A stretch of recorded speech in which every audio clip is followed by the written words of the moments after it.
Hello. आता मी जेवढे शिकत जाईन तेवढं मी रेकॉर्ड करत जाईन, बिकॉज ऑफ दॅट की जेवढं मी शिकलो त्याला max to max time record केलं तर इट विल बी बेटर. की त्याचं जे मी सांगतो ते लक्षात ठेवा. Okay. So 12 life changing rule, म्हणजे समजा जर आपल्याला आपली लाईफ चेंज करायची असेल तर त्यासाठी आपल्याला कोणकोणत्या गोष्टी करायच्या आहेत आणि कोणकोणत्या गोष्टीसाठी आपल्याला ऍक्सेप्ट व्हावं लागेल. सो यासाठी इम्पॉर्टंट आहे. So let's start. पहिला एक्सरसाइज. येस. आपल्या ब्रेनमध्ये आपले जे ब्लड आहे त्याचं प्रमाण जास्त असते आणि याच्यामध्ये ऑक्सिजनचं प्रमाण, ऑक्सिजन म्हणजे प्रत्येक बॉडी पार्ट्सला ऑक्सिजनची गरज असते ऑब्विसली, आणि ब्रेनला पण ऑक्सिजनची गरज असते. आणि ऑक्सिजन प्रोव्हाइड कोण करते? ब्लड करते. समजा जर तू एक्सरसाइज करत नाही आहे तर तुझ्यामध्ये जे ऑक्सिजनचा इंटेक आहे ना तो हळूहळू कमी होत जातो. म्हणजे कसं आहे की पर पर्सन जो एक्सरसाइज नाही करत, म्हणजे जस्ट लाईक एव्हरीडे उठतो, ऑफिसला जातो, 8-10 घंटे काम करतो, बसमधून वापस येतो, काही अशी फारशी त्याची अशी खूप जास्त वर्कआउट वगैरे नाही, तर अशा पद्धतीमध्ये काय होते की तो जास्त हे नाही, ब्रीथ नाही करत, ऑक्सिजन इनटेक नाही करत, आणि त्यामुळे काय होते की जो ऑक्सिजनचा फ्लो आहे तो ब्रेन पर्यंत जातो पण तेवढा इव्हेंच्युअली थोडं क्लिअरली जात नाही. यस. एक्सरसाइज केल्यामुळे कसं आहे की आपल्या बॉडीला जास्तीत जास्त प्रमाणात ऑक्सिजनचा फ्लो भेटतो, आणि हे खूप जास्त इम्पॉर्टंट आहे की ब्रेन साठी लागणाऱ्या ज्या काही गोष्टी त्याला समजा जर भेटत असेल ना तो हेल्दी बनतो आणि तो चांगल्याने काम करतो. आपण जे काही काम करतो ते आपल्या डोक्याने काम करतो ऑब्विसली, आणि समजा जर आपलं डोकंच समजा जर प्रॉपरली काम, म्हणजे त्याला ज्या गोष्टीची गरज आहे समजा त्याला त्या गोष्टी भेटत नसेल ना तर खूप प्रॉब्लेम होते. सो ऑब्विसली एक ह्युमन काइंडला एक्सरसाइज करणं इम्पॉर्टंट आहे. दुसरं आहे सर्वायवल. सर्वायवल याने प्रत्येक व्यक्ती हा एक सर्वायवल सोबतच टिकून राहतो. सर्वायवल म्हणजे इन द सेन्स की सोबत. या म्हणजे अश्मयुगात मध्ये, म्हणजे पुराण्या जमान्यामध्ये जेव्हा माणूस गुफेमध्ये राहत होता तर तेव्हा तो एकत्र राहत होता. एकत्र राहिल्यामुळे काय होते की कम्युनिटी बनते आणि त्यानंतर पॉवर वाढते. ओके. समजा जर आपल्या मागे म्हणजे कुठे समजा त्या कम्युनिटीमध्ये समजा एखादी त्या गुफेमध्ये कुठे वाघ वगैरे आला किंवा असा कोणता प्राणी आला जो माणसाला हानिकारक पोहोचू शकेल, तर अशा वेळेस नाही का एक दुसऱ्याचा साथ घेऊन आपण येणाऱ्या प्रॉब्लेमला फेस करतो ना, तर त्यामुळे आपली जे सर्वायवल स्किल्स आहे ती वाढते. या आणि हे फक्त पूर्ण काळातही नव्हतं, हे आताही होते. म्हणजे मानून घे की समजा जर ऑफिसमध्ये आहे, माझ्यासोबत हे अशा गोष्टी झाल्या आहेत.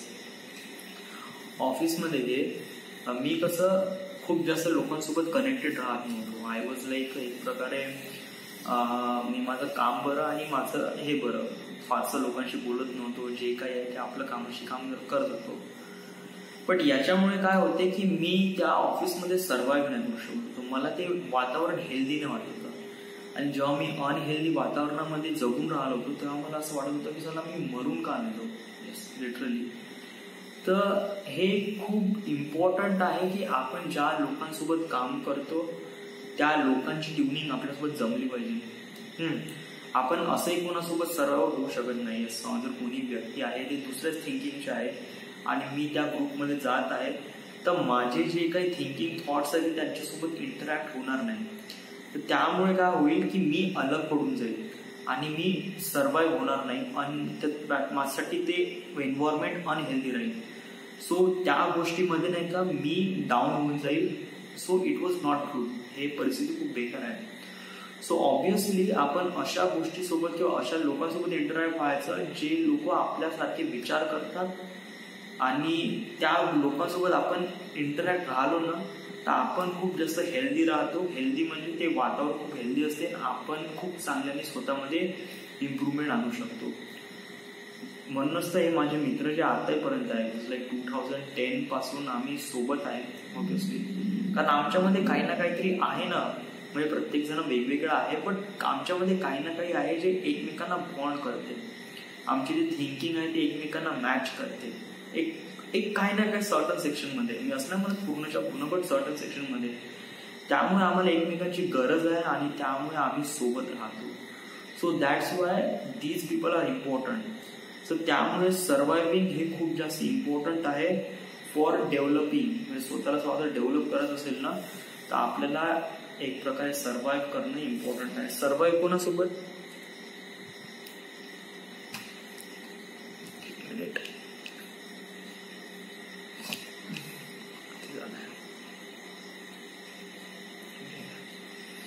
सर्वाइव्ह कोणासोबत?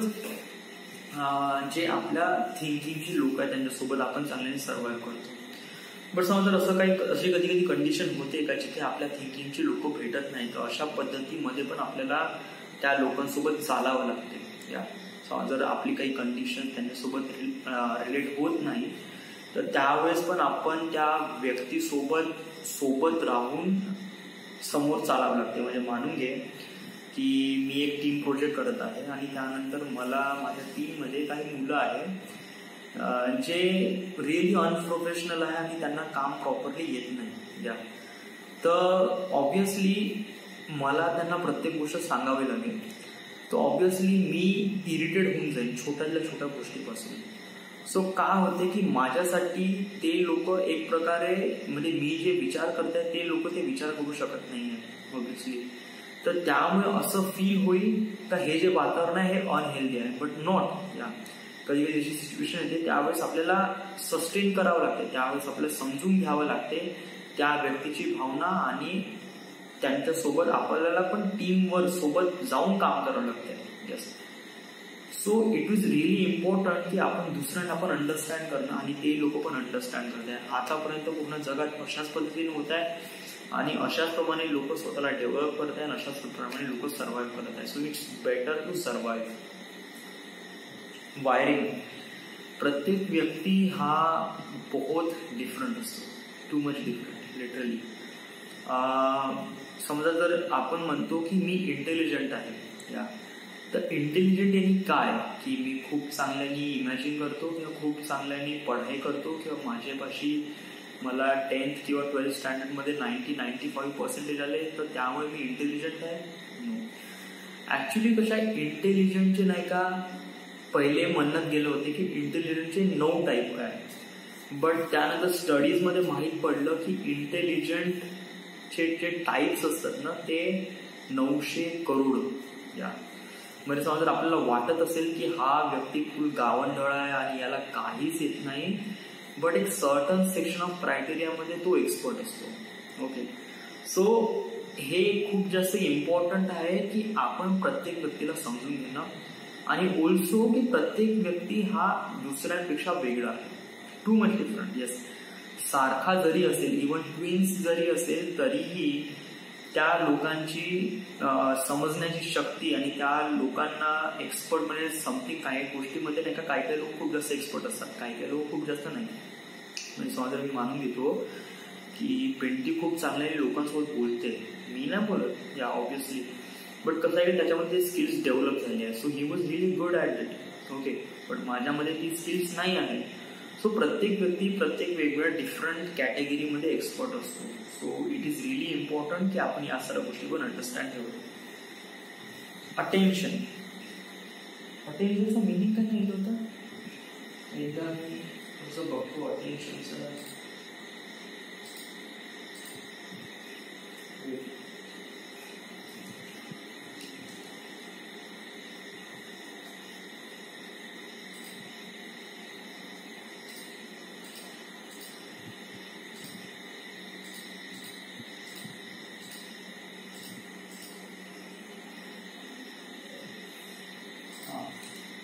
अटेन्शन याने काय असते की आपण एका वेळेस एकच काम करू शकतो. आपला जो दिमाग जो बनलेला आहे तो मल्टीटास्किंग नाही आहे. तो एका वेळेस एकच काम करू शकतो. आता एका वेळेस एकच काम म्हणजे इन द सेन्स की काय, आता मी समजा बोलून राहिलो आहे तर मी माझे नख पण इथे हे करून राहिलो आहे यार, ते एकाच वेळेस 2 कामं झाले आहे ना. ऍक्च्युली येस, एकाच वेळेस 2 काम झाले आहे, बट याचं जे इम्पॉर्टन्स आहे ना हे आपल्या सबकॉन्शियस मेमोरीमध्ये आहे. तर याला काम करण्यासाठी आपण खूप जास्त लक्ष द्यावं लागत नाही. पण समजा जर मी बोलून राहिलो आहे आणि समजा जर मी कोणा व्यक्तीला टेक्स्ट करतो म्हणलं ना, इट वॉज क्वाईट डिफिकल्ट. या समजा जर मी बोलतोय आणि टेक्स्ट करतो ते खूप कठीण होऊन जाईल. Okay, so try to understand की कोणतीही गोष्ट करायच्या वेळेस नाही का एका टायमामध्ये एकच काम करायला पाहिजे, ना की खूप जास्त काम एका वेळेस करायला पाहिजे. कारण याच्यामुळे काय होतात, एरर होण्याचे चान्सेस करीब 60% वाढून जातात. म्हणजे मानून घे तू ड्रायव्हिंग करत आहे आणि ड्रायव्हिंग करताना तू कोणत्या व्यक्तीसोबत टेक्स्ट करत आहे तर खूप जास्त चान्सेस आहे की तुझा ऍक्सिडेंट होऊन जाईल. सो ट्राय टू अंडरस्टँड एका वेळेस आपण एकच काम करावं. बट हे प्रत्येक व्यक्तीसोबत लागू होत नाही, म्हणजे प्रत्येक गोष्टीसोबत लागू होत नाही. म्हणजे मानून घे मी गाणे ऐकून राहिलोय आणि पढाई करून मी लिहून राहिलोय. ओके, तर याच्यामुळे काय आहे की गाणे आपण ऐकतो आपल्या सॅटिस्फॅक्शनसाठी आणि ते सबकॉन्शियस मेमोरीमध्ये जातात. आणि गाणे ऐकण्यासाठी आपल्याला खूप सारं अटेन्शनची गरज लागत नाही. बट समजा जर मी लिहत आहे तर आपल्याला खूप सारं अटेन्शनची गरज आहे. सो कसं आहे की जिथे 2 गोष्टी खूप जास्त प्रॉपर अटेन्शनची गरज असते तेव्हा आपण दोन्ही गोष्टी एका वेळेस नाही करू शकत. पण समजा जर एक काम आहे ज्याला प्रॉपर अटेन्शनची गरज नाही आहे, इट कॅन म्हणजे ह्या गोष्टी आहे जस्ट लाईक आपोआप होत आहे. आणि दुसरी गोष्ट आहे जे आपल्याला थोडंसं हार्ड लागत आहे. मी एक्सपिरियन्स केली आहे. जेव्हा मी काम करत होतो ना तर तेव्हा काम करताना नाही का म्हणजे गेले 2 वर्ष मी काम केलं आहे, तर स्टार्टिंगला मला खूप कठीण व्हायचं काम करणं. पण त्यानंतर कसं आहे की गेले दिवस गेल्यानंतर मग मला खूप जास्त एक्सपर्ट झालो मी. आणि त्यानंतर मी कोणते डिझाईन काढण्यामध्ये it was quite easy for me. म्हणजे समजा मला कोणतं स्ट्रक्चर टाकायचं आहे किंवा इन्व्हेंटरवर कोणते प्लॅटफॉर्म टाकायचे आहे किंवा व्हॉट एव्हर, तर मी हेडफोन्स टाकून मी माझे पूर्ण काम करत होतो. सो माझ्यासाठी खूप काही कठीण नव्हतं गाणे ऐकणं आणि डिझायनिंग करणं both at same time. Yes, actually समजा कधी कधी गाणे नसत ना तर मला डिझायनिंग करणं खूप बोर वाटत होतं. या तर त्यामुळे कसं होतं की मला ते कामच नाही होऊन राहिलं होतं. त्यामुळे मला एक प्रकारे आदत लागली होती का मी जेव्हा गाणे ऐकीन ना तर तेव्हाच मी माझं काम खूप चांगल्याने करेन. सो अशाप्रमाणे कंडिशन झाली होती. जेव्हा आपलं मल्टीटास्किंगचा आपण खूप जास्त वापर करतो तेव्हा आपल्याला एक प्रकारे आदतशी होऊन जाते. या पण आपण खूप 2 कठीण गोष्ट आपण एका वेळेस नाही करू शकत. म्हणजे मानून घे texting and driving, that is a one thing. दुसरी गोष्ट आहे समजा तू फोनवर बोलत आहे आणि तू काही टाईप पण करत आहे, that is not happening. Yes, म्हणजे अशी गोष्ट ज्याच्यामध्ये दिमागाचा 2 ठिकाणी वापर होत आहे. या जस्ट लाईक मी आता नख कुरतडून राहिलो समथिंग, तर याच्यामध्ये माझ्या सबकॉन्शियस मेमोरीज याच्यात इन्व्हॉल्व आहे. हे मला सांगावं लागत नाही माझ्या हाताला, ते आपोआप जातात पायाच्या याच्यामध्ये, ते एखाद्या नखामध्ये कुरतडण्याचा प्रयत्न करतात. सो काही गोष्टी सबकॉन्शियस सोबत इंटरॅक्ट करते त्यामुळे ते आपोआप होतात. बट काही गोष्टीसाठी आपल्याला डोक्याची गरज असते, त्यामुळे आपण 2 गोष्टी एका वेळेस नाही करू शकत, आपण एक गोष्ट एका वेळेस करतो. ओके, जेव्हा तुम्ही एक्सपर्टीज होता म्हणजे कोणती एक गोष्ट करण्यामध्ये, जिथे तुम्हाला डिझाईन करायचं आहे, डिझाईन करायच्या तुम्हाला डोक्याची गरज आहे, पण तुम्ही तिथे फक्त तुम्ही काम करून राहिले. ओके, मग तुम्ही खूप वेळ काम केल्यानंतर मग नाही, खूप वेळ म्हणजे इन द सेन्स की खूप मॅक्सिमम टाइम म्हणजे हार्डली 2-3 वर्ष काम केल्यानंतर तुम्ही एक्सपर्ट होऊन जाता ना, तर तेव्हा तुम्हाला ते काम खूप इझी वाटून जाते आणि ते सगळं काम एकदम सबकॉन्शियस मेमरीमध्ये चालले जातात. तर त्यावेळेस नाही का तुम्ही 2 कामं एका वेळेस करू शकता. म्हणजे जस्ट लाईक गाणी ऐकणं आणि त्यानंतर डिझाईन करणं. ऍक्च्युअली मी खूप सारे काम असे करतो युट्यूबवर, हे असे ई बुक ऍप, त्यानंतर डीजी फिल्मिंग, त्यानंतर जॉईन फिल्म्स, त्यानंतर डिस्कवरीवरचे डॉक्युमेंटरीज, हे सगळे मी कानात ऐकत होतो व्हाईल डिझाईन करताना. So two things doing at the same time. तर त्यामुळे म्हणजे मला असा फारसा फरक वाटला नाही. But try not to do that. जर तू कोणते खूप कठीण जास्त काम करते, काही ना काही क्रिएटिव्हिटी करण्याचं, काही क्रिएट करायचं असेल ना, तर तेव्हा तू एका वेळेस एकच काम करू शकते. कारण क्रिएटिव्हिटी करायच्यासाठी नाही, आपल्याला फुल पोटेन्शियलची गरज असते आपल्या डोक्याची. सो मेमोरी मेमोरी यानी काय असते की आपल्याला कोणती पण गोष्ट हे इमेजेस मध्ये लक्षात राहते, नॉट टू वर्ड मध्ये. ओके, सो जर मी असं म्हणतो की थिंकिंग अबाउट दी एलिफंट, तर आपल्यापाशी एलिफंट नावाचा असा वर्ड येत नाही, आपल्यापाशी एक एलिफंट, एक हत्ती येतो. सो आपण फटाकशी इमॅजिन करतो. आपण कसं आहे की आपण जे मेमोरीमध्ये जे काही स्टोअर डेटा ठेवतो तो इमेजेस थ्रू ठेवतो. सो जर तुम्हाला कोणती गोष्ट शिकायची असेल ना, तर ट्राय टू थिंकिंग एक प्रकारे इमेजेस थ्रू शिकण्याचा प्रयत्न कर. म्हणजे मानून घे की समजा जर तुला असं शिकायचं आहे 4 स्ट्रोक सायकल इंजिन, तर 4 स्ट्रोक सायकल इंजिन बद्दल नाही का खूप सारी इन्फॉर्मेशन असते. म्हणजे याच्यामध्ये suction, compression, power and exhaust या साऱ्या गोष्टी होते. बट हे तू जोपर्यंत व्हिज्युअलाइज करू शकत नाही, जेव्हापर्यंत तू ऍक्च्युअल मध्ये बघणार नाही किंवा युट्यूबवर त्याचे अॅनिमेशन बघणार नाही, तोपर्यंत तुला कळणारच नाही. लिटरली मी इंजिनिअरिंग मध्ये किंवा डिप्लोमामध्ये शिकलो होतो हे suction, compression, power and exhaust. ते मला आत्तापर्यंत माहित आहे बिकॉज ऑफ दॅट की मी या साऱ्या गोष्टी इमॅजिन केल्या होत्या आणि मी या साऱ्या गोष्टी युट्यूबवर किंवा कुठे अॅनिमेटेड व्हिडिओवर बघितल्या होत्या की सक्शन मध्ये काय होते, कॉम्प्रेशन मध्ये काय होते, पॉवर मध्ये काय होते, एक्झॉस्ट मध्ये काय होते. सो मी या साऱ्या गोष्टी ऍक्च्युअली बघितल्या, अॅनिमेटेड मध्ये बघितल्या, त्यामुळे मला या साऱ्या गोष्टी माहित आहेत. आणि कसं आहे की आपण ज्या गोष्टी इमेजेस मध्ये बघतो ना, ते मॅक्सिमम टाइमसाठी आपल्या डोक्यामध्ये लक्षात राहते. सो जेव्हा पण तू काही शिकशील, ट्राय टू अंडरस्टँड की आपण इमेजेस थ्रू शिकू. कारण इमेजेस कशा आहेत, बहुत अंडरस्टँडिंग असते आणि आपण खूप जास्त क्विकली अंडरस्टँड होतो. Okay, that's a good point. Sleep, obviously झोप महत्वाची आहे. खूप जण म्हणतात की 8 घंट्याची झोप, 9 घंट्याची झोप किंवा 7 घंट्याची झोप. लिटरली सांगू, मी जेव्हा काम करत होतो तेव्हा मी हार्डली 5 घंटे किंवा 6 घंटे झोपून सुद्धा आपण काम करत होतो. पण मी असं नाही म्हणत की आपल्याला झोपेची गरज नाही. ऑब्विसली आपल्याला झोपेची गरज आहे, बट मॅक्स झोपेची गरज नाही. कारण काही लोक या झोपेच्या नावाने खूप झोपतात. यस, मी असे बघितले आहे की काही लोक 12 घंटे झोपतात. 12 आवर, 8 घंटे, त्यानंतर दुपारी 4 घंटे. How is that gun possible? कसे काही लोक करतात, आय डोंट नो. बट कसं आहे की एक नॉर्मल ह्युमन टाइमसाठी एक ह्युमन क्लॉक असते, त्यासाठी ऍटलिस्ट तरी 7 घंट्याची झोप नेसेसरी आहे. 7 घंटे, 6 घंटे, 6-6.5 घंटे तरी झोप महत्वाची आहे ऍटलिस्ट तरी. That is the minimum. त्याच्यामध्ये समजा कमी झोप झाली ना तर बहुत बेकार चिडचिड होते. तर मी लोकांबद्दल नाही सांगू शकत, मला एवढं माहित आहे की ऍटलिस्ट 7 घंटे मला झोप लागते.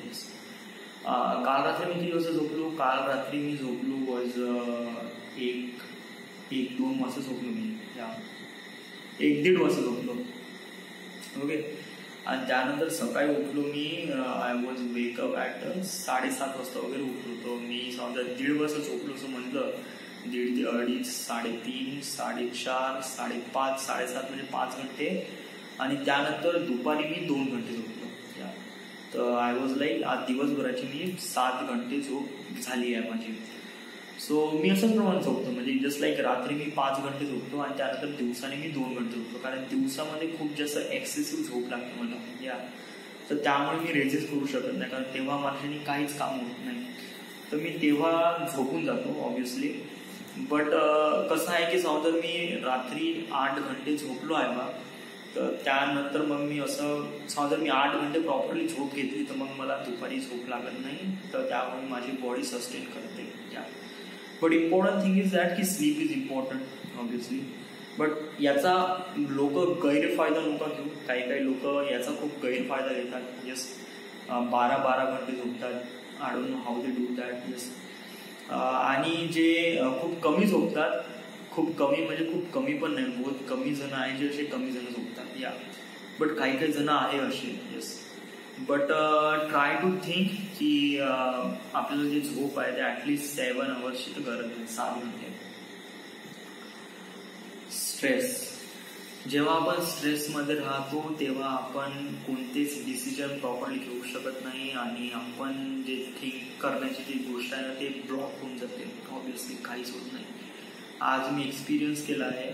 आज जेव्हा माझ्यासोबत असा फर्जीपणा झाला आणि माझे 28,000 रुपये वेस्ट गेले ऑब्विसली, तर माझं डोकं वॉज स्ट्रेस. यस, कारण मला वडिलांना पण सांगायचं होतं आणि त्यानंतर 28,000 रुपये माझे असे वाया गेले म्हणजे इन द सेन्स की असे गडवले. त्यामुळे मला पण बहुत जास्त बेकार वाटलं. तर त्यामुळे कसं आहे की बहुत बेकार असं वाटलं. त्यामुळे मी काहीच विचार करू शकलो नाही. I couldn't think anything at all. Yes, तर माझा तो पूर्ण कसं डोकंच ब्लॉक झालं होतं. मी काहीच विचार करू शकत नव्हतो आणि त्यानंतर काहीच डिसिजन घेऊ शकत नव्हतो. I was like really froze. Yes, तर जेव्हा आपण स्ट्रेसमध्ये राहतो तेव्हा आपण कोणतीच गोष्ट घेऊ शकत नाही. तर याचं सोल्युशन काय की तू स्ट्रेस घेऊ नको. तर हाऊ इज दिस थिंग, कारण स्ट्रेस तर येणार आहे, लाईफचा जो पार्ट आहे, याच्यामध्ये या सगळ्या गोष्टी येतात. तर आपण त्या गोष्टीला सस्टेन करावं लागेल. That's the only thing, that's the only option. कारण स्ट्रेस येणार आहे, लाईफ आहे आणि काम आहे आणि आपल्याला या सगळं डेव्हलपमेंट करायचं आहे, तर स्ट्रेस राहतोच. बट कसं आहे की आपण या साऱ्या गोष्टी आपण हे झालं पाहिजे, म्हणजे समजून घेतलं पाहिजे. आणि कधी कधी स्ट्रेस, माझ्यामध्ये स्ट्रेस आला तर माझं डोकं ब्लॉक होऊन जाते आणि मी काहीच करत नाही. बट काही लोकांचं स्ट्रेस खूप अजीबच असते. ते दुसऱ्यांना दोष देतात किंवा दुसऱ्यांना शिवा देतात. त्यामुळे गोष्टी खूप जास्त गडबड होऊ शकते. तर ट्राय टू अंडरस्टँड की स्ट्रेस आलं तर तेव्हा शांत राहावं आणि जस्ट काहीच नको करू, जस्ट चुपचाप बसून राहावं. That's the only thing. आणि समजा तसंही नाही होत आहे तरी चिडचिड होत आहे तर तू कानात हेडफोन्स टाक आणि तू गाणे ऐक. पण गाणे ऐकल्याने पण नाही होत, कारण कसं आपलं डोकं त्या माइंडमध्ये राहतच नाही. तर मग कसं की just like I don't know, प्रत्येकाची वेगवेगळी टेक्निक आहे. मी गाणे ऐकतो आणि कधी कधी मी लगेच स्वतःचेच आर्टिफॅक्ट एपिसोड पुन्हा ऐकतो. तर त्यामुळे कसं मी मगाशी खूप त्याचं स्ट्रेसमध्ये होतो कारण माझे पैसे आज गेले त्यामुळे. बट नंतर मग मी स्वतःचाच एक आर्टिफॅक्ट एपिसोड ऐकला आणि त्यानंतर I just feel really great. So yes, हा माझा फंड आहे. सो ट्राय टू, म्हणजे स्ट्रेसमध्ये या सगळ्या गोष्टी आल्यानंतर आपण या सगळ्या गोष्टीला फेस करायला पाहिजे. सेन्सरी इंटिग्रेशन हे काय असते की आपण कोणती गोष्ट समज जर आपण शिकतोय म्हणलं ना तर आपण इमेजेस थ्रू, म्हणजे समज जर आपण मी मगाशी म्हटलं होतं की आपण कोणती गोष्ट शिकतो ती इमेजेस थ्रू घेतो. ओके, तर समज suction, compression, power and exhaust, those are the things. आपण याची ॲनिमेशन टायटल बघितली युट्यूबवर आणि आपण खूप चांगले समजून घेतलो. या कधी कधी काय होते, have you feel something like that, की कधी कधी समज आपण एखादी सिच्युएशन तुमच्या लाईफमध्ये होते आणि तुम्ही त्या सिच्युएशनमध्ये कोणतरी गाणं ऐकलं असेल आणि after some period of time, म्हणजे गेल्या समजा 2-3 वर्षानंतर मग तुम्ही पुन्हा ते गाणं ऐकलं तर तुम्हाला अचानकपणे तो वाला मोमेंट लक्षात येतो ज्या मोमेंटमध्ये त्या सगळ्या गोष्टी झाल्या होत्या. त्या सगळ्या गोष्टी म्हणजे आता मी एक लाईव्ह एक्झाम्पल घेतो. माझ्या एक गाणं आहे, ते गाणं बहुत ही जबरदस्त नाही, बट ते एक गाणं माझ्या एका इमोशन्सला जोडून आहे. कोणती इमोशन्स? मी एका मुलीला लाईक करत होतो. ओके, आणि त्या सिच्युएशनच्या वेळेस हे गाणं खूप जास्त प्रचलित होतं. ते गाण्याचं नाव आहे आय डोंट नो समथिंग गाणं आहे. येस, पण मला ते फुल डोक्यात आहे ते गाणं. येस, जसं मी ते गाणं ऐकलं ना मला बिलकुल त्या मोमेंटमध्येच निघून जातो. It was 2018 December.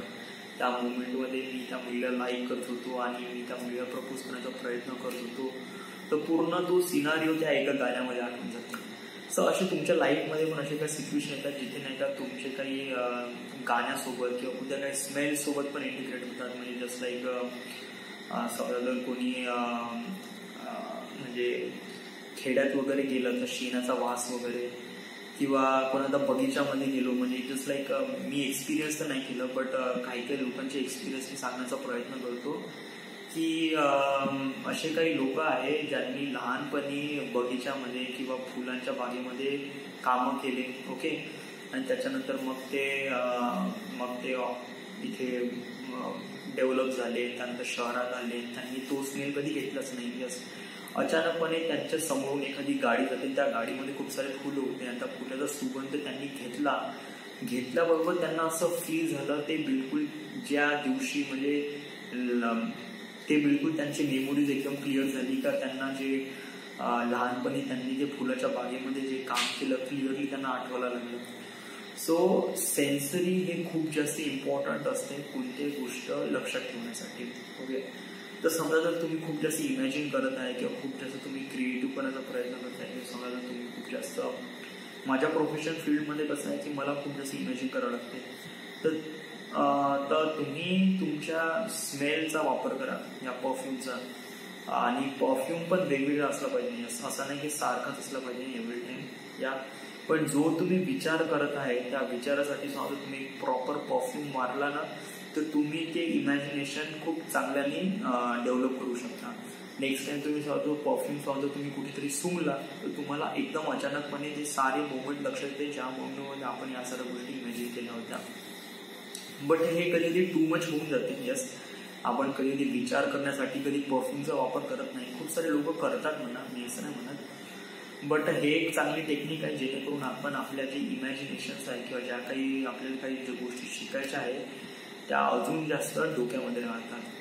कारण सेन्सरीमध्ये कसं आपण पाहतो आणि त्यानंतर सुंगतो किंवा समथिंग काही ना काहीतरी ऐकतो किंवा या सर्व गोष्टींमुळे आपण नाही का गोष्टी खूप चांगल्याने अंडरस्टँड होते.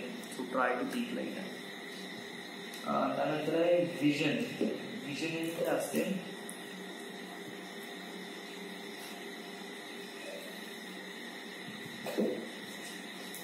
विजन, एक मिनिट मला कसं बघू दे विजन काय असते.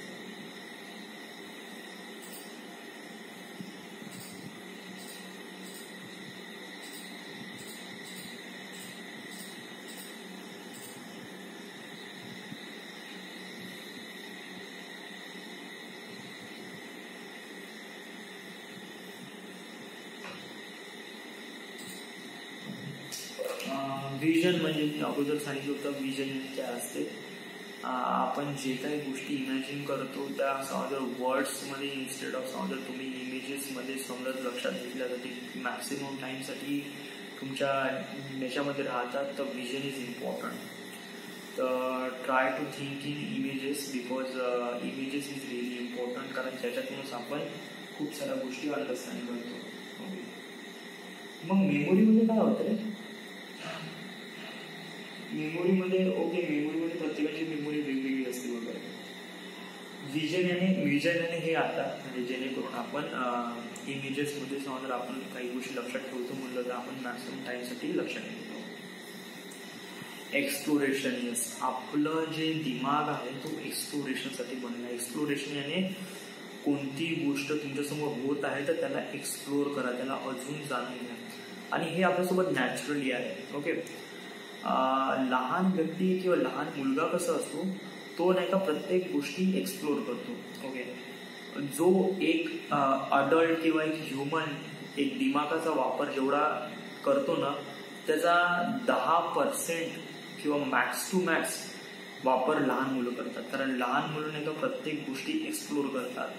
म्हणजे त्यांचा खिलोना घे किंवा एखादा बोट घे किंवा एखादा त्यांच्यासमोर येणारी कोणतीही गोष्ट घे ती एक्सप्लोर करतात. ते तोंडात टाकतात, त्यानंतर ते पाहतात, त्यानंतर ते प्रत्येक गोष्ट खाण्याचा प्रयत्न करतात. कारण त्यांना तर पहिले एवढंच माहिती आहे की त्यांना फक्त खायचं आहे. ओके, तर ते कोणतं प्लास्टिकचा तुकडा उचलला तेही खाण्याचा प्रयत्न करतात किंवा माती पण घेतात तेही खाण्याचा प्रयत्न करतात. यस, ते एक्सप्लोर करतात गोष्टी की नाही का या गोष्टी खरंच खाण्यालायक आहे का नाही आहे आणि त्या गोष्टी ते प्रॅक्टिकलमध्ये करून पाहतात. यस, तर एक्सप्लोरेशन हे आपल्यामध्ये एक अगोदरपासूनच आहे. That is the thing that आपल्यापाशी ऑलरेडी इनसाइड आहे. या तर तुम्ही याला डेव्हलप करा. डेव्हलप म्हणजे इन द सेन्स की समजा आता मला माझे एक्सप्लोरेशन स्किल्स डेव्हलप करायचे तर कशाप्रमाणे करा? ऑब्झर्वेशन. येस, कोणती गोष्ट तुम्ही प्रॉपरली ऑब्झर्व करा, कारण ऑब्झर्वेशन हे एक्सप्लोरेशनचा बहुत ही इम्पॉर्टंट पार्ट आहे. या तुम्ही कोणती गोष्ट करण्याच्या अगोदर त्याला प्रॉपरली ऑब्झर्व करा, बहुत बारीकली ऑब्झर्व करा. आणि कधी कधी नाही का ऑब्झर्वेशनमध्येच नाही का बहुत साऱ्या गोष्टी डिटेलमध्ये असते. युजली कसं आहे की कोणतेही आपण कोणते सॉफ्टवेअर इन्स्टॉल करतो तेव्हा टर्म्स अँड अग्रीमेंट कधी वाचत नाही. बट त्या टर्म्स अँड अग्रीमेंटमध्ये पूर्ण गोष्टी असते, सो मच थिंग्स. त्याच्यामध्ये सिक्युरिटी असते, त्यानंतर त्याची अप्लिकेशन असते, कशाप्रमाणे त्या साऱ्या गोष्टी तुमच्या लाईफवर किंवा तुमच्या सिस्टीमवर अफेक्ट पडेल, या पूर्ण गोष्टी त्या टर्म्स अँड अग्रीमेंटमध्ये असतात. But no one will read it, just they just like agree and continue करतात. सो कसं आहे की हे खूप जास्त इम्पॉर्टंट आहे की आपण कोणती गोष्ट घेऊ त्याला ऑब्झर्व करू. यस, म्हणजे समजा हा ट्रायपॉड उभा आहे, हा कशाप्रमाणे उभा आहे, हा गिम्बल आहे, हा गिम्बल कशाप्रमाणे काम करत आहे, किंवा जस्ट लाईक हा वरचा पंखा आहे किंवा हा मॉनिटर आहे, हा कशाप्रमाणे ग्लो होत आहे. तर हे ऑब्झर्व करणं खूप जास्त इम्पॉर्टंट आहे. ओके, कारण हे ऑब्झर्वेशनमुळे आपल्या डोक्यामध्ये क्वेश्चन्स क्रिएट होतात, आणि क्वेश्चन्स क्रिएट झाल्यामुळे आपल्या डोक्याला एक प्रकारे चालना येते आणि आपण खूप चांगल्याने एक प्रकारे स्वतःमध्ये डेव्हलप आणण्याचा प्रयत्न करतो. That is the things that. So exploration is important. या एक्सप्लोरेशन खूप जण असं म्हणतात की वेगवेगळ्या ठिकाणी जाऊन पण आपण एक्सप्लोर करू का. एक्सप्लोर म्हणजे याचा मिनिंग हा नाही होत की तुम्ही पूर्ण दुनिया घुमा किंवा पूर्ण तुमच्या आसपास अराउंड गोष्टीला तुम्ही समजून घ्या. ऑब्झर्वेशन म्हणजे एक्सप्लोरेशन होते. जो ट्रॅव्हलिंगमध्ये जो एक्सप्लोरेशन होतो तो वेगळा एक्सप्लोरेशन आहे. त्याच्यामध्ये तो ट्रॅव्हलिंगवाला एक्सप्लोरेशन म्हणजे मी लंडन बघितलं, त्यानंतर मी आयफिल टॉवर बघितला. अरे तू आयफिल टॉवर बघितला पण तुला आयफिल टॉवरचं स्पेलिंग येते का, एवढं तर सांग बरं. खूप कठीण होऊन जाते. समजा तू असं कुणाला विचारलं स्पेल द आयफिल टॉवर, तर तो म्हणाल IPHILL, I feel. But that is not EIFFEL, I feel. So असं एक्सप्लोरेशन इम्पॉर्टंट आहे. ऑब्व्हियसली मी असं नाही म्हणत की तुम्ही कुठे घुमाच नका, कुठे बाहेर जाऊच नका. ऑब्व्हियसली बाहेर जा, बट कसं आहे की तुमच्या आसपास अराउंड म्हणजे खूप जास्त दूर जायची गरज नाही. समजा तुम्हाला एक्सप्लोरेशन करायचं आहे तर ऑब्व्हियसली तुम्ही ऑब्झर्व करा गोष्टी, ऑब्झर्व करा छोट्या छोट्या गोष्टी. म्हणजे माणसाचा नेचर असतो किंवा कोणता व्यक्ती काम कसा करत आहे किंवा कोणते इन्स्ट्रुमेंट काम कसं करत आहे, किंवा क्वेश्चन्स करा आपल्या रियालिटीला. तर त्यामुळे तुम्ही खूप चांगल्याने ऑब्झर्व करू शकता, खूप चांगल्याने गोष्टी एक्सप्लोर करू शकता, खूप चांगल्याने गोष्टी स्वतःमध्ये डेव्हलप करू शकता आणि त्याबद्दल इन्फॉर्मेशन काढू शकता. So exploration is important. त्यानंतर आहे जेंडर. ऑब्व्हियसली आपल्या ह्युमन काइंडमध्ये दोन प्रकारचे जेंडर आहे, एक मेल आहे, फिमेल आहे. आता तर बाकीचे पण जेंडर आहे, जसं लाईक बायसेक्शुअल जेंडर. मी त्या डीपमध्ये जाणार नाही. इट जस्ट लाईक मी दोनच जेंडर घेतो, मेल अँड फिमेल. आणि प्रत्येकाचा मेल आणि फिमेल आहे हे प्रत्येक वेगवेगळंच असतो. यस, एक मेलाचा दिमाग आणि एक फिमेलचा दिमाग हा दोन वेगवेगळ्या पद्धतीचा असतो आणि दोन वेगवेगळ्या पद्धतीने ते प्रयत्न करतात. एक मेल कसा आहे की तो स्ट्रॉंग असतो आणि त्यानंतर तो त्याच्यामध्ये स्ट्रेस खूप जास्त असते. बट एक फिमेल आहे त्याच्यामध्ये स्ट्रेस कमी येते बट एन्झायटी जास्त असते. एन्झायटी म्हणजे कोणती गोष्ट होऊन राहिली जी गोष्ट व्हायला नाही पाहिजे, तर या गोष्टीसाठी नाही का ती स्वतःला प्रिपेअर करणे आणि त्यानंतर त्याच्यामध्ये स्वतःला प्रिपेअर करताना ती स्वतःमध्ये एन्झायटी क्रिएट करणे. आता एन्झायटी आणि काय होते, मी एक प्रॉपर एक्झाम्पल सांगतो. इट जस्ट लाईक हे सुरू आहे, म्हणजे गाण्याच्या भेंड्या सुरू आहे आणि सगळेच जण लाईनीमध्ये गाणं म्हणत आहे. आता याच्यामध्ये शेवटली मुलगी आहे, तिला खूप जास्त एन्झायटी होऊन राहिली बिकॉज ऑफ दॅट की तिला कोणतंच गाणं येत नाही. येते म्हणजे इन द सेन्स की तिने अगोदर एवढ्या लोकांसमोर कधी गाणं म्हणलं नाही ऑब्व्हियसली. आणि कसं आहे की आता या व्यक्तीनंतर आपला नंबर आहे, तर त्यामुळे नाही का स्वतःमध्ये स्ट्रेस आणि एन्झायटी क्रिएट होते. स्ट्रेस नाही म्हणतात बट एन्झायटी क्रिएट होते. एन्झायटी म्हणजे आता मला स्टेजवर जाऊन गाणं म्हणायचं आहे बा. सो त्यामुळे नाही का एक मुलीमध्ये एन्झायटीचे प्रमाण खूप जास्त असते बट मुलामध्ये त्या एन्झायटीचे प्रमाण खूप कमी असते. ऑब्व्हियसली एक मुलगा स्टेज खूप चांगल्याने सांभाळू शकतो इन्स्टेड ऑफ गर्ल. बट कसं आहे की एक भयानक सिच्युएशन किंवा खतरनाक सिच्युएशनला बाहेर निघण्यासाठी स्ट्रेससाठी एक व्यक्ती खूप चांगल्याने हँडल करू शकत नाही बट एक फिमेल खूप चांगल्याने हँडल करू शकते. म्हणजे जर कोणत्याही गोष्टी असं जर मानून दे की पैशाची नुकसान झाली आहे तर त्यामुळे जो माणसाला जो स्ट्रेस होतो तो बहुत जास्त असतो बट बाईला जो स्ट्रेस होतो तो बहुत कमी होतो. तर त्यामुळे दोन गोष्टी इम्पॉर्टंट आहे. दोन्ही जेंडरमध्ये दोन्ही गोष्टी वेगवेगळ्या असते, वेगवेगळ्या लेवलच्या असते प्रत्येकाची. जर एक मोस्ट ऑफ द अल्कोहोलिस्ट असते म्हणजे दारू इनटेक करणारे जे लोक आहेत ते मेलमध्ये जास्त असतात कम्पेअर टू फिमेल. या so that is the thing, कारण या दोन गोष्टीमध्ये फरक पडतो. या सो मेल अँड फिमेलचा दिमाग हा प्रत्येकाचा वेगवेगळा असतो. म्युझिक बहुत ही जास्त इम्पॉर्टंट आहे. म्युझिक हे तुमच्या लाईफमध्ये एक काही ना काहीतरी रिझन देतो जगण्यासाठी. मी असं नाही म्हणत हे खूप मोठं झालं जगण्यासाठी, बट कसं आहे की हे तुमची लाईफला रिप्रेझेंट करते म्युझिक. मी युजली म्युझिकचा वापर खूप जास्त करतो, बहुत जास्त. युजली मी जे काही मूवीज वगैरे इमॅजिन करतो किंवा डिझाईन करतो डोक्यामध्ये, तर तेव्हा मी म्युझिक यूज करतो. म्युझिकच्या बीटनुसार नाही का मी माझे गाण्याचे किंवा फिल्मचे जे शॉर्ट्स डिझाईन करतो आणि त्यानंतर मी त्याला इमॅजिन करतो. तर ते बहुत ही चांगल्याने होते आणि बहुत जबरदस्त होते. Not only for a film making और नॉट ओनली इमॅजिनेशन, बट कसं आहे की लहान मुलांना समजा नका आपण गाणे जर म्युझिकचं जास्त इम्प्रुव्हमेंट दिलं. म्युझिक आणि इन द सेन्स हे नाही की आपण डीजेवर लावून काहीतरी गाणे वाजवायला पाहिजे. No no no. म्युझिक म्हणजे इन द सेन्स की समजा जर एखादी व्यक्ती गाणं म्हणत आहे त्याला एनकरेज करणं, त्याच्यासोबत आपण पण स्वतः गायनं. त्यामुळे कसं आहे त्या व्यक्तीचा कॉन्फिडन्स वाढतो आणि आपण खूप जास्त रिलॅक्स होतो. कारण म्युझिकचा हा एक खूप मोठा फॅक्टर आहे की आपण लवकर जास्त रिलॅक्स होतो म्युझिकमुळे. आपण आपले जे स्ट्रेस आहे ते हळूहळू कमी होतात आणि आपण खूप चांगल्याने प्रोडक्टिव्ह काम करायला लागतो. So music is important. या आणि कसं आहे की लहान मुलांना पण हे खूप जास्त दिलं जातं, कारण लहान मुलं कसं आहे की ते स्वतःचं खूप जास्त बाहेर काढत नाही. बाहेर म्हणजे इन द सेन्स की ते खूप जास्त भेऊन असतात. म्हणजे जस्ट लाईक किंडर गार्डन घे किंवा कॉन्व्हेंटमध्ये जे मुलं असतात ते खूप जास्त शाय असतात. ते बाहेर काढत नाही म्हणजे इन द सेन्स की ते खूप जास्त शाय असतात. आणि जर यांना शायनेस कमी करायची असेल, म्हणजे स्वतःचा जो लाजाळूपणा जर कमी करायचं असेल ना, तर ऑब्व्हियसली एक जो हेड आहे म्हणजे जसं एक टीचर आहे त्यांनी समजा एखादी म्युझिकचा उपयोग घेतला ना तर एक खूप चांगल्याने होतो. त्यामुळे नाही का खूप लवकरात लवकर लोक कनेक्ट होतात एकमेकांसोबत.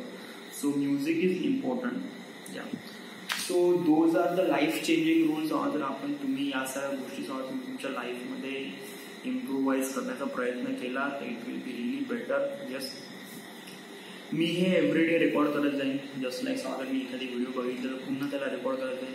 कारण कसं आहे की मी जेव्हा ऐकतो तेव्हा वन थिंग इज दॅट, जेव्हा मी लिहितो त्याला सेकंड टाइम आणि त्यानंतर मी त्याला स्वतःमध्ये टेलिकास्ट करतो, that is the third time, ज्याच्यामुळे मी अजून चांगल्याने या ज्या चांगल्या चांगल्या गोष्टी आहे याला माझ्या डोक्यामध्ये रिपीट करतो आणि रिपीट केल्यानंतर मी त्याला इम्प्रूव्हाइज करण्याचा स्वतःचा प्रयत्न करतो. आणि माझ्यासाठी हेच खूप जास्त इम्पॉर्टंट आहे. So that's it. So this is it. This is the end. This is the 12 life changing rule. Thank you.